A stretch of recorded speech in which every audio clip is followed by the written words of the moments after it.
जब जब होई धर्म की हानि, बाड़ई असुर अधम अभिमानी, करई अनिति जाई नहीं बरणी, सीधही विप्र धेनु सुर धरणी, तब तब प्रभु धरी विविध शरीरा, हरई कृपानिधी सज्जन पीरा. ज्या ज्या वेळेला धर्माची हानी होते, अधर्माची वाढ होते, त्या त्या वेळेला माझा प्रभू अवतार घेतो. अगदी श्रीमद भगवद्गीतेचा श्लोक आणि तुलसीजीची चौपाई जवळजवळ भाषांतर आहे. आणि हा श्लोक सर्वांना पाठ आहे. यदा यदा हि महाभारत पाठ झालं. यदा यदा हि धर्मस्य ग्लानिर्भवति भारत, अभ्युत्थानमधर्मस्य तदात्मानं सृजाम्यहं, परित्राणाय साधूनां विनाशाय च दुष्कृतां, धर्म संस्थापनार्थाय संभवामि युगे युगे. हे भारत, यदा यदा हि धर्मस्य ग्लानी भवति तदा तदा अहम आत्मानं सृजामि, किं कारणं साधूनां परित्राणाय दुष्कृतां विनाशाय धर्म संस्थापनार्थाय अहम युगे युगे संभवामि. हे कळलं सगळे? हो म्हणत जा, काय होत नाही. जप जप होई धर्म की हानी. आणि त्या त्या वेळेला माझा प्रभू अवतार घेतो. कधी वराह होतो, कधी नरसिंह होतो, कधी परशुराम होतो, कधी वामन होतो. पार्वती आई मध्येच बोललाय बघा, 8 वाजले, बसला पालाया लावत, वराह होतो, नरसिंह होतो, परशुराम. मी म्हटलं, विचारलं का तुम्हाला? मुद्द्याचं बोला ना. काय राम कशासाठी होतो असं का? मग त्याची तर 5 कारण आहे. 5 मग 10च्या आत सांगा ना. त्याची अजिबात शंका घेऊ नका तुम्ही.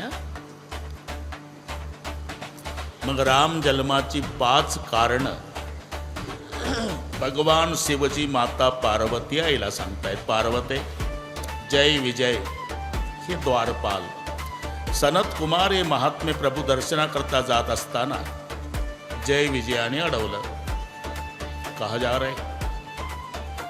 भगवान का दर्शन करना है, मत जाओ. क्यों? हम द्वारपाल है, हमारे इजाज़त के बिगर आप अंदर नहीं जा सकते. हम भगवान के भक्त हैं, हमें इजाज़त की जरूरत नहीं होती. नहीं जाने देंगे, जाएंगे. नहीं जाने देंगे, जाएंगे. नहीं जाने देंगे, जाएंगे. वाद वाढत गेला. सनत कुमाराने शाप दिला. प्रभू दर्शनाकरता अडवता, राक्षस वाल प्रभूला ऐकायला गेलं.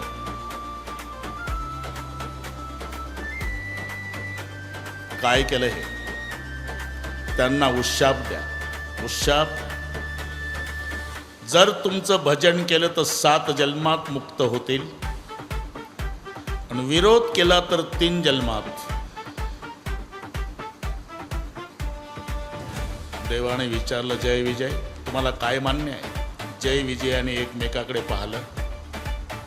7 जन्म हरिपाठनं काकडा करत बसण्यापेक्षा 3 जन्म भांडण केलेलं काय वाईट? आम्हाला विरोधी भक्ती मान्य आहे, तथास्तु.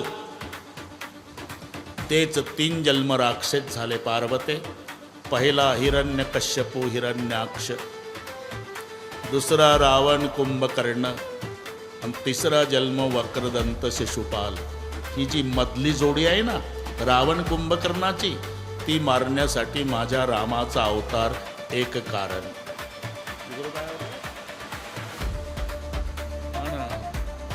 जालंधर दैत्य आणि रुंदा. रुंदेच्या सतीत्वावर जालंधर अजय आहे. सर्व देवतांना त्रस्त केले. सर्व देवता भगवान विष्णूकडे. भगवान विष्णू म्हणाले, रुंदेच्या सतीत्वाला बाध आणल्याशिवाय जालंधराची मृत्यू शक्य नाही. तुम्ही युद्ध चालू ठेवा.